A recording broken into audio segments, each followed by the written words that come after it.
آپ ڈاکٹر کے پاس جائیں, اس سے مشورہ کریں کہ بھئی میری یہ صورتحال ہے, تو وہ چلے جاتے ہیں افتاء میں فتویٰ پوچھنے کے لیے.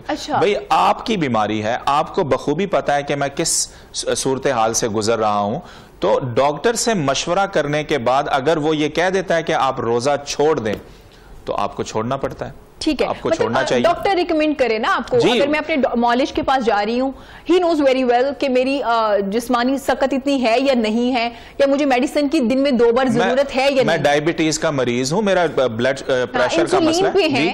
بالکل بالکل اسی طرح. تو یہ چیزیں آپ ان کے ساتھ ڈسکس کریں. دیکھیں ہمارا ایک المیہ بن چکا ہے کہ ہم ہر چیز کو جو ہے مدرسے کی طرف لے جاتے ہیں, یعنی فتویٰ لینے کے لیے چلے جاتے ہیں. مجھے اگر بیماری ہے تو میں بھئی ان کے پاس جاؤں گا, میں ڈاکٹر کے پاس کیوں نہیں جاتا جو اس فن کے ماہرین ہیں. دیکھیں اگر مجھے کوئی قرآن کی بات سمجھنی ہے, سنت کی بات سمجھنی ہے, حدیث کی بات سمجھنی ہے, تو پھر تو میں بلا جو ہے وہ اس کے میں علماء کے پاس جاؤں گا, میں پوچھوں گا اس قرآن کی آیت کا کیا مطلب ہے. لیکن جس کا تعلق میرے صحت کے ساتھ ہے, جس چیز کا تعلق میری بیماری کے ساتھ ہے, تو میں ان سے پوچھوں گا. وہ اگر مجھے یہ کہہ دیتے ہیں کہ نہیں آپ کے لیے روزہ رکھنا صحیح نہیں ہے, آپ کو خطرہ لاحق ہو سکتا ہے, کوئی جسمانی عضو آپ کا معطل ہو سکتا ہے, تو اس صورت میں مجھے وہ چھوڑ دینا چاہیے. جو فقہاء حضرات ہوتے ہیں وہ ایک جرنل سٹیٹمنٹ دے دیتے ہیں, یعنی ہمارا دین تو یہ کہتا ہے کہ یہ آپ کا انفرادی معاملہ ہے, یعنی آپ کے صورتحال میں ہے, آپ بخوبی جانتے ہیں اپنے معاملے کو, آپ بخوبی جانتے ہیں اپنی بیماری کو, تو بجائے ادھر جانے کے آپ ادھر جو اس فن کے ماہرین ہیں ان کے پاس جایا کریں. اور جو آپ نے کہا کہ اس طرح کی جو مطلب کسی کو قے آ جاتی ہے اور رمضان کی حالت میں ہم ٹوتھ پیسٹ وغیرہ کرتے ہیں تو اس سے شاید روزہ ٹوٹ جاتا ہے. دیکھیے دین نے بہت ہی صاف طریقے سے ہمیں بتا دیا ہے کہ اگر آپ سفر کی حالت میں ہیں اس صورت میں آپ جو ہے وہ روزہ چھوڑ سکتے ہیں. اگرچہ سفر کی بہت ساری سہولیات ہمارے پاس موجود ہیں, ہم اے سی والی کار میں بیٹھ کے جو ہے یہاں سے اسلام آباد چلے جاتے ہیں, کراچی چلے جاتے ہیں, لیکن دین نے البتہ ہمیں رخصت دی ہوئی ہے. یعنی اس کے باوجود ہم روزے کو دوسرے دنوں میں رمضان کے بعد جو ہے اس کو رکھ سکتے ہیں. لیکن مفتی صاحب جیسے آپ نے کہا, سوری ٹو کٹ یو, میں چاہ رہی ہوں ساتھ چیزیں کلیئر ہوتی جائیں. جیسے آپ نے کہا کہ بہت سی سہولیات موجود ہیں, بائی ایئر ہم ٹریول کر رہے ہوتے ہیں, جو ٹریول 4 گھنٹے کا وہ آپ 2 گھنٹے میں کر سکتے ہیں. گاڑی جیسے آپ نے ذکر کیا, سہولیات بہت زیادہ ہے, تو وہ آپ کو رخصت ہے, آپ بعد میں آلٹرنیٹ ڈیز میں یہ رکھ سکتے ہیں, اس کو پورا کر سکتے ہیں. اور اگر آپ ولنگ ہے رکھنے کے لیے اور آپ کو لگتا ہے کہ میری جسمانی سکت اتنی ہے اور میں ٹریول بھی کر سکتا ہوں, تو آپ روزہ رکھ سکتے ہیں. بالکل بالکل, اس میں بالکل اجازت ہے. میں نے تو کہا کہ آپ کو رخصت دی گئی ہے. ٹھیک ہے, یعنی فتویٰ ہم یہی دیں گے کہ آپ چھوڑ سکتے ہیں. ٹھیک ہے, لیکن تقویٰ یہ ہے کہ آپ رکھ لیں. اگر آپ جس طرح آپ نے کہا کہ بالکل سکت ہے اور حالات بالکل ٹھیک ہے تو آپ رکھ سکتے ہیں, اب تو کوئی مسئلہ نہیں. یہ تو اصل میں قدیم زمانے میں آپ اونٹوں پہ سفر کر رہے ہیں, آپ گھوڑوں پہ سفر کر رہے ہیں, تو اس صورتحال کو دیکھتے ہوئے جو ہے یہ حکم جو ہے وہ دیا گیا تھا. اور پھر ایک صحابی رسول نے یہ چیز ان کے سامنے بیان بھی ہوئی کہ جی بالکل, اس حوالے سے مزید بات کریں گے. یا وقت وہ چھوٹی سی نیوز بریک, بریک کے بعد حاضر ہوں گے. دیکھتے رہیے گا پاکستان کے ساتھ.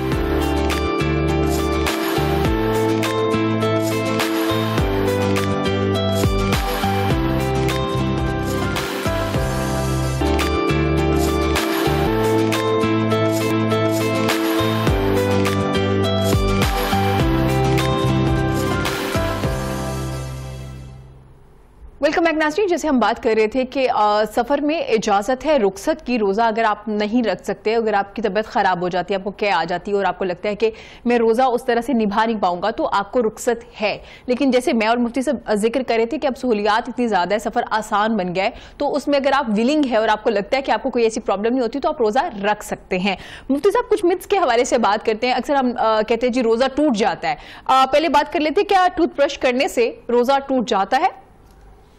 دیکھیں اس میں علماء کی طرف سے مختلف اوپینین آتی ہیں کہ رخصت میں خاص طور پہ وہ ٹوتھ پیسٹ جس کا کچھ ذائقہ ہوتا ہے یا اس طرح کی چیز ہوتی ہے. تو دیکھیے اصل میں علماء اپنی نیک نیتی کے ساتھ جو ہے ان چیزوں کو بیان کر رہے ہوتے ہیں کہ روزے کو کسی طرح سے نقصان نہ ہو جائے, کیونکہ بڑی غیر معمولی عبادت ہے. تو علماء کی طرف سے اس چیز کی وضاحت ہوتی رہتی ہے اور مسائل ڈسکس کیے جاتے ہیں کہ آپ کا روزہ جو ہے اللہ کی بارگاہ میں صحیح طریقے سے جو ہے وہ پہنچ جائے. لیکن دیکھیے اس میں جہاں پہ جو ذائقے کا کہا جاتا ہے, تو ذائقہ تو آپ اگر مسواک بھی کرتے ہیں جو کہ بالکل جائز ہے کرنا, تو ذائقہ تو اس میں بھی آ جاتا ہے. ہاں بالکل, آپ دیکھیے کہ ایک ٹیسٹ ہوتا ہے اس کا, بالکل اس کا ایک ٹیسٹ ہوتا ہے. تو بلکہ ابن سیرین ایک بہت بڑے بزرگ گزرے ہیں, تو ان سے کسی نے اسی طرح کا سوال کیا کہ جی مسواک میں جو ہے وہ ذائقہ آ جاتا ہے تو مسواک نہیں کرنی چاہیے. تو انہوں نے کہا بھائی پانی کا بھی تو ذائقہ ہوتا ہے جب آپ کلی کرتے ہیں, تو اس کا کیا مطلب ہے کہ آپ وضو کے لیے کلی کرنا چھوڑ دیں گے؟ تو ذائقہ ہو نہ ہو اس سے روزے کو کچھ نہیں ہوتا, اصل میں اس کو نگلنا ہے. اگر آپ حلق سے نیچے اس کو اتار دیتے ہیں تو پھر جو ہے آپ کے روزے کو خطرہ لاحق ہو جاتا ہے. تو ٹوتھ پیسٹ کرنا بہتر تو یہی ہے کہ آپ سحری کے ٹائم ہی سب کچھ کیا کریں, کھانا کھا لیا آپ نے, اس کے بعد اپنے اذان سے 2 یا 5 منٹ پہلے کیا اذان سے پہلے تیاری کریں. اور یہ ایک سچے مومن کا طریقہ یہی ہونا چاہیے کہ وہ تیار رہے روزے کے لیے. تو بعض اوقات ایسا ہوتا ہے کہ ہم سحری کے لیے اٹھ نہیں پاتے اور ہم نے پھر بعد میں جب ہماری آنکھ کھلتی ہے تو نیت ہم کر لیتے ہیں روزے کی, تو منہ سے ایک سمیل آ رہی ہوتی ہے, آفس بھی جانا ہوتا ہے, کام کے لیے بھی جانا ہوتا ہے. تو بالکل اس میں کوئی قباحت نہیں ہے کہ اگر آپ ٹوتھ پیسٹ بھی کر لیتے ہیں, روزہ اس سے نہیں ٹوٹتا. کوشش کریں کہ اس کے ذرات جو ہے وہ حلق سے نیچے نہ چلے جائیں. مطلب اس کو ٹیسٹ کو آپ فیل نہ کریں اور حلق سے نیچے نہ لے کے جائیں. دیکھیں ٹیسٹ ہوگا, حلق سے نیچے نہیں جانا چاہیے, حلق سے نیچے نہیں جانا گلے سے نیچے اس کو نہیں اتارا. لیکن بہتر یہی ہے کہ اگر آپ اذان سے وہ کر لیتے تو بہتر ہوتی ہے. اور ویسے بھی روزے دار کی منہ کی جو وہ بو ہے وہ بھی خوشبو میں تبدیل ہو جاتی ہے, تو تھوڑا سا اوائڈ کیا جا سکتا ہے. بالکل, دونوں طرف سے ہے. دیکھیے سحری کا مقصد ہی یہ ہے کہ روزہ ابھی شروع ہونے والا ہے, تو آپ اس سے پہلے تیاری کر لیں. جس طرح ہم نماز سے پہلے تیاری نہیں کرتے, اذان ہوتی ہے وضو کے لیے چلے جاتے ہیں, تو اس طرح روزے کے لیے آپ سحری میں اٹھ کر اس کے لیے تیاری کر لیں. تو یہ بھی تیاری کا ایک حصہ ہے کہ آپ اپنے آپ کو صاف ستھرا پاک صاف رکھیں. ٹھیک ہے مفتی صاحب, کچھ بات کر لیتے ہیں. طبیعت خراب ہو جاتی ہے, آپ کا روزہ ہوتا ہے, لیکن آپ نے کوئی مشقت والا کام کیا ہوتا ہے, مشقت والا کام بھی نہیں کرتے. سم ٹائم لوگوں کو مائگرین ہوتا ہے, کسی کو سر درد بہت زیادہ شدت اختیار کر جاتا ہے, اور کیا آ جاتی ہے, ٹیمپریچر ہو جاتا ہے. تو بے شک بیماریاں بھی اللہ کی طرف سے ہی ہیں. تو ایسی سچویشن میں کیا آپ کا روزہ ٹوٹ جاتا ہے؟ دیکھیے جو قے کی بات ہے تو یہ آپ ذہن میں بٹھا لیں سامعین بھی, کہ قے ہمارے اختیار سے نہیں آتا, یعنی یہ غیر اختیاری وامٹ کرتا ہے. ہاں, یعنی میں زبردستی تو کہہ نہیں کرتا, بلکہ ایک دم سے ایک تو ہم نے کچھ کھانا بھی زیادہ کھایا ہوتا ہے سحری کے ٹائم پہ, تو اس میں بھی ذرا اپنا ہاتھ جو ہے وہ ہولا رکھیں. تو اس طرح کی صورتحال اگر ہو بھی جاتی ہے تو یہ غیر اختیاری معاملہ ہے. تو وہ تمام چیزیں کہ جو انسان کے اختیار میں نہیں ہے, انسان کی طاقت میں نہیں ہے, تو اس پر اللہ تبارک و تعالیٰ گرفت بھی نہیں کرے گا. ہاں البتہ اگر آپ جان بوجھ کے کر رہے ہیں اس طرح, کیا یا آپ نے قے تو کی اور پھر اس کے بعد وہ جو کچھ بھی آپ نے کھایا پیا تھا اس کو دوبارہ سے نگل لیا جان بوجھ کر, تو اس سے آپ کا روزہ جو ہے وہ ٹوٹ جائے گا. یعنی اگر قے آ گئی ہے غیر اختیاری طور پہ, آپ اس کو پھینک دیں, آپ کے روزے کو کچھ نہیں ہوا. یہ جو کہا جاتا ہے نا کہ منہ بھر کے آ جائے کم آ جائے, تو اس سے اس کا کوئی تعلق نہیں ہے. غیر اختیاری آئے گا, مجھے کیا پتا ہے اس کا کیا سائز ہوگا, تو وہ جتنا بھی آئے گا آپ اس کو پھینک دیں, کلی کر لیں, منہ صاف کر لیں, آپ کے روزے کو کچھ نہیں ہوا. اور اتنی جلدی گھبرانا بھی نہیں چاہیے کہ آپ کا روزہ خدا نخواستہ یہ ہو گیا وہ ہو گیا. اور اللہ تعالیٰ نیتوں کو جانتا ہے. اگر آپ نیت کے ساتھ کوئی چیز ہو بھی جاتی ہے جو کہ آپ کے اختیار میں نہیں ہے اور آپ کی نیت بھی نہیں ہے, تو آف کورس اس میں کوئی اتنا وہ سخت نہیں ہے کہ ہاں ہو گیا تو ہو گیا. دیکھیں قرآن میں اللہ نے کہہ دیا لا یکلف اللہ نفسا الا وسعها, کہ میں انسان کی طاقت وسعت ہمت کے مطابق اس کو مکلف ٹھہراتا ہوں. بالکل ایسا ہے. مفتی صاحب ایک اسپیسیفک ٹائم کا ذکر کیا جاتا ہے وامٹ کا آ جانا, کیونکہ ابھی ہم وامٹ کی بات کر رہے ہیں, کہ آنے کی بات کر رہے ہیں. لوگ کہتے ہیں کہ اگر عصر کے بعد آپ کو وامٹ آ رہی ہے اور اس وقت آ رہی ہے, ہم کچھ متس کی بات کریں جو ہمارے معاشرے میں یہ ٹرینڈ بن گیا, رواج بن گیا, رسم بن گیا, جس کو ہم نے مذہب کے ساتھ کنیکٹ کر لیا, اپنے دین کے ساتھ کنیکٹ کر لیا ہے. تو کیا عصر کے بعد وامٹ کا آ جانا, وہ کہتے ہیں جی اب روزہ نہیں ٹوٹے گا. اگر ظہر کے بعد عصر سے پہلے ایک اسپیسیفک ٹائم بتا دیا جاتا ہے, اس میں اگر آپ کو وامٹ آ جاتی ہے تو روزہ ٹوٹ جائے گا, اور اگر عصر کے بعد آ جاتی ہے اور نماز آپ نے ادا کر لی اور مغرب کا وقت قریب ہے, تو اس سے روزہ جو ہے وہ آپ کا نہیں ٹوٹے گا, کیونکہ آپ کا روزہ پکا ہو چکا ہوتا ہے. نہیں یہ بات تو ٹھیک ہے, آپ کا روزہ پکا ہوتا ہے. یعنی اس طرح کی چیزوں سے, میں نے ابھی کہا وامٹ سے کچھ نہیں ہوتا روزے کو, اور ٹائم سے بھی کچھ نہیں ہوتا. یعنی یہ نہیں ہے کہ زوال کے بعد جو ہے روزے کی کوئی اور صورت بن گئی, زوال سے پہلے روزے کی کوئی اور صورت تھی. مسلمان کا ہر نیک عمل اگر وہ اخلاص کے ساتھ کر رہا ہے, نیک نیتی کے ساتھ کر رہا ہے, اللہ کی رضا کے لیے کر رہا ہے, تو وہ اس کا عمل نیک عمل پکا عمل ہوتا ہے. اور جہاں تک بات ہے کہ طبیعت اگر خراب ہو, دیکھیے افطاری سے اگر 1 منٹ پہلے بھی یا 2 منٹ پہلے 5 منٹ پہلے طبیعت اتنی خراب ہو گئی ہے کہ آپ کے لیے جو ہے وہ بہت ہی مشکل ہو گیا, تو آپ روزہ توڑ دیں. یہ بھی کہا جاتا ہے نا کہ زوال کے بعد جی وہ آپ کو ہر حال میں رکھنا ہی رکھنا ہے, اب آپ کو روزہ پورا کرنا ہی کرنا ہے, ایسی بات نہیں ہے. اگر آپ کی طبیعت اس قدر خراب ہو چکی ہے کہ بے ہوشی یا خدا نخواستہ غشی کا دورہ پڑ رہا ہے یا کوئی اور صورتحال طبیعت بالکل آؤٹ آف کنٹرول ہو گئی ہے تو آپ توڑ دیں روزہ. خدا نخواستہ کوئی ایکسیڈنٹ ہو جاتا ہے اور پانی پلانے کی ضرورت پڑ جاتی ہے, بالکل پلانے کی ضرورت پڑ جاتی ہے, کہیں پہ لڑائی جھگڑے کا خدا نخواستہ کوئی معاملہ ہو جاتا ہے, تو ایسا نہیں ہے کہ زوال کے بعد کا روزہ جو ہے اب آپ نے, اگر آپ کو خدا نخواستہ موت بھی واقع ہونے کا خدشہ ہے تو آپ نے پورا ہی کرنا ہے. ایسا نہیں ہے, 2 منٹ پہلے بھی آپ کی طبیعت خراب ہو چکی ہے اور آپ کو اندازہ ہو رہا ہے کہ میں پانی پیے بغیر یا کھانا پیے بغیر کوئی چانس نہیں ہے اس سے بچنے کا, تو آپ فوراً روزہ افطار کریں اور اس کی جو قضا ہے وہ رمضان کے بعد رکھ لیں. آپ رکھ سکتے ہیں قضا, اس کے بعد رکھ سکتے ہیں. مفتی صاحب جیسے ٹھیک ہے آپ نے کیا کے حوالے سے بتا دیا ہے, ابھی ہم بات کریں گے جیسے آپ نے ٹوتھ پیسٹ کے حوالے سے بھی بات بتائی, کچھ لوگ طبیعت خراب ہو جاتی ہے, انجیکشن لگوانے کی ضرورت پڑ جاتی ہے. اس میں معذرت کے ساتھ کچھ عطائی ڈاکٹرز بھی ایسے ہوتے ہیں جو کہتے ہیں جی انجیکشن نہ لگوائیں, اگر آپ روزے دار ہیں تو آپ کا روزہ ٹوٹ جائے گا. اور کیونکہ ہم لوگ تھوڑا ڈرے بھی ہوتے ہیں, ہمیں لگتا ہے کہ اگر کھانا پینا چھوڑ دیا تو اب یہ روزہ قبول ہو جائے, تو ہم لوگ اوائڈ کر لیتے ہیں کہ انجیکشن نہیں لگنا چاہیے, کیونکہ انجیکشن میں ظاہر ہے لیکوڈ ہے, آپ کی باڈی کے اندر جا رہا ہے, اگر وہ اندر جا رہا ہے تو ظاہر ہے پھر آپ کا روزہ ٹوٹ نہ جائے. تو کیا ایسی سچویشن میں انجیکشن لگوا سکتے ہیں, آپ کا روزہ ٹوٹے گا تو نہیں؟ دیکھیے سب سے پہلے تو کوشش یہ کرنی چاہیے کہ اگر آپ کی طبیعت خراب ہے یا بخار ہے یا کوئی اس طرح کا معاملہ ہے تو کوشش کریں کہ جو افطاری کے بعد کا وقت ہے یا سحری سے پہلے یا سحری کا جو وقت ہے اس میں یہ تمام معاملات کر لیا کریں. ڈاکٹر کے پاس آپ چیک اپ کروائیں, اپنا بہترین جو ہے علاج کروائیں. لیکن یہ اس صورت میں ہے, جو انجیکشن اگر آپ لگانے بھی جا رہے ہیں اس صورت میں ہے کہ اگر آپ کی طبیعت جو ہے وہ زیادہ خراب ہے, ڈاکٹر صاحب یہ سمجھتے ہیں کہ اس کے بغیر آپ کا جو ہے وہ یعنی آپ کی طبیعت ٹھیک نہیں ہو سکتی, بحال نہیں ہو سکتی, تو انجیکشن لگانے میں کوئی حرج نہیں ہے, کیونکہ آپ کے حلق سے کچھ نہیں جا رہا. تو روزے کی حالت میں انجیکشن لگانے سے, اور وہ انجیکشن کے جو آپ کی طبیعت کو بحال کرنے کے لیے ہو, یعنی ایک ہوتا ہے غذائی ادویہ کہ جس طرح ڈرپ لگا لیا, تو ڈرپ نہیں لگانا چاہیے. ڈرپ میں آپ کو ایک غذائی طاقت جو ہے وہ مل رہی ہوتی ہے, اس میں طاقت کی جو ہے وہ چیزیں اس میں شامل کر دی جاتی, تو انجیکشن سے آپ کے روزے کو ٹھیک ہو گیا. ناظرین یہاں وقت ہوا ہے چھوٹی سی بریک کا, بریک کے بعد حاضر ہوں گے دیکھتے رہے گا پاکستان کے ساتھ, اور مزید بات کریں گے ہم روزے کے حوالے سے, روزے کے کفارے اور فدیہ کے حوالے سے بھی بات کریں گے. دیکھتے رہے گا رمضان احساس کے ساتھ.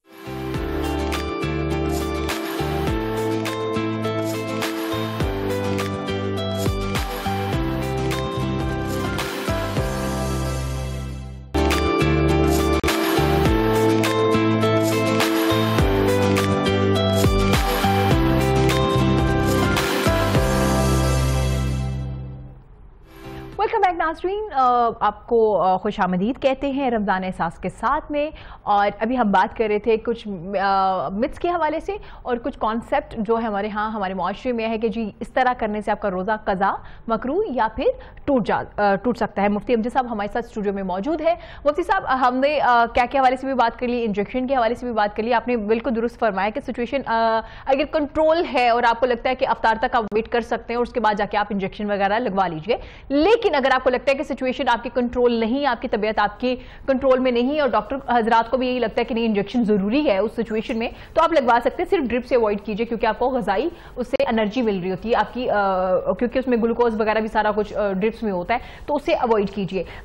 مفتی صاحب کھانا چکھنے کے حوالے سے بات کرتے ہیں. خواتین کیونکہ کچن میں مصروف ہوتی ہیں اور کچھ مرد حضرات غصہ جلدی کر جاتے ہیں اگر کھانے میں نمک زیادہ ہو جائے یا کم ہو جائے, تو تھوڑی نیچر ہوتی ہے نا مرد حضرات کی, بالکل بھی برائی نہیں کر رہی ہوں میں, کچھ خواتین بھی غصہ کر جاتی ہیں, ہماری ساس ہماری مائیں کہ بھئی آپ نے کھانے میں کیا بنا دیا, کیسا نمک ہی نہیں ہے یا نمک بہت زیادہ ڈال دیا ہے. تو ایسی سچویشن میں خواتین کیا کھانا چکھ سکتی ہیں یا نہیں؟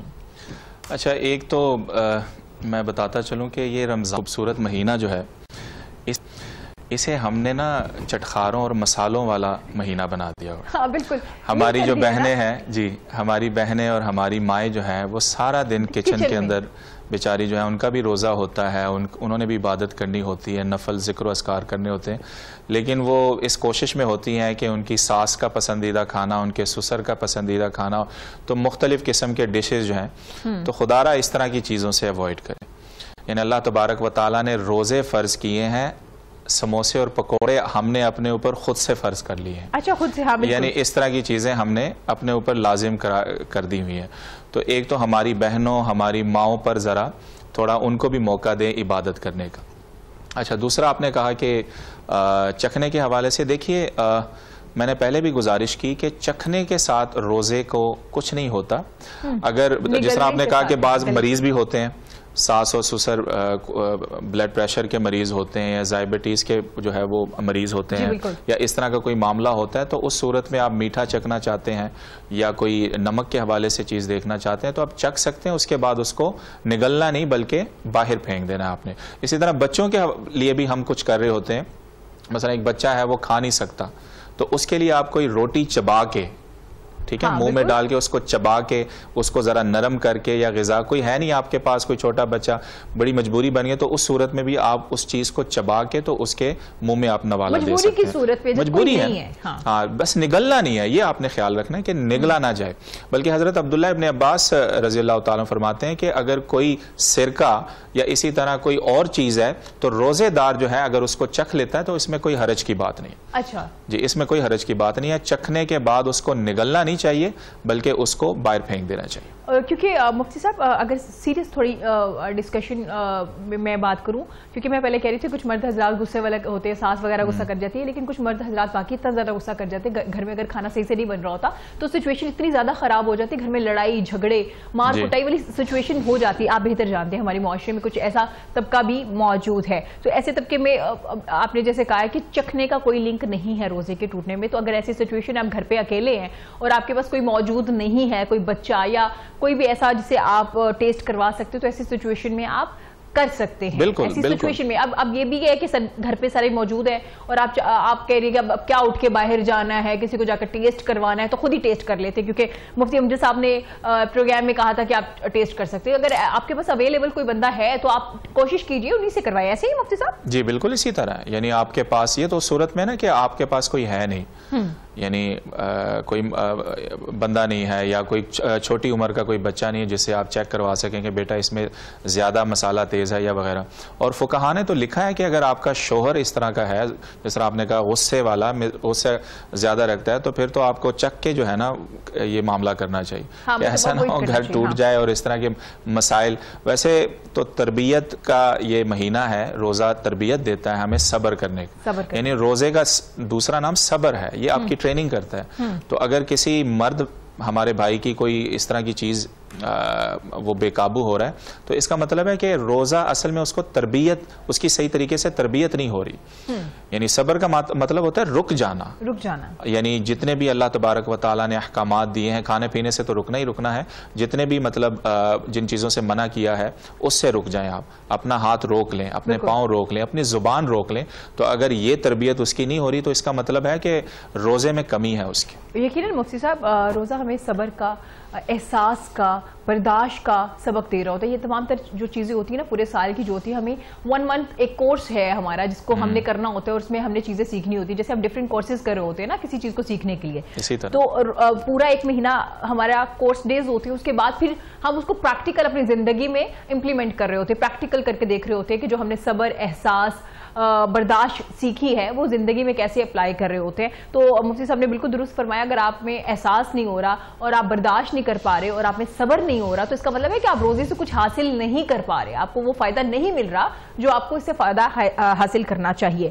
مفتی صاحب اس کے علاوہ کوئی اور متس ہیں جو آپ کے ذہن میں ہو کہ ہاں اس سچویشن میں بھی لوگ کہتے ہیں کہ روزہ ٹوٹ جائے گا، یا یہی 3-4 چیزیں ہی ہیں جس پہ لوگ زیادہ بحث کر رہے ہوتے ہیں، بات کر رہے ہوتے ہیں؟ دیکھیے بہت ساری ہے. مثلا ایک یہ بھی ہے کہ ہم جب کھانا کھا لیتے ہیں تو ایک آدھا لقمہ اگر بھول سے کھا لیا تو اس پہ تو کوئی اتنی بات نہیں کی جاتی، لیکن اگر پیٹ بھر کے کھا لیا ہے تو پھر کہا جاتا ہے کہ نہیں جی یہ تو پیٹ بھر کے آپ نے کھا لیا ہے تو اب آپ کا روزہ گیا.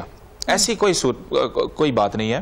آپ نے ایک نوالا کھایا ہے یا پیٹ بھر کے کھایا ہے لیکن بھول کے کھا لیا ہے تو یہ آپ کا سب کچھ معاف ہے. اور یہ اللہ بہتر جانتا ہے کہ آپ کی نیت کیا تھی اس وقت. بالکل، بلکہ یہ حدیث کا مفہوم ہے کہ یہ اصل میں اللہ کھلا رہا ہوتا ہے. جو میرے بھائی اور بہن بھول کے کچھ کھا لیتے ہیں، تھوڑا کھا لیتے ہیں، زیادہ کھا لیتے ہیں، تو یہ اصل میں اللہ کھلا رہا ہوتا ہے.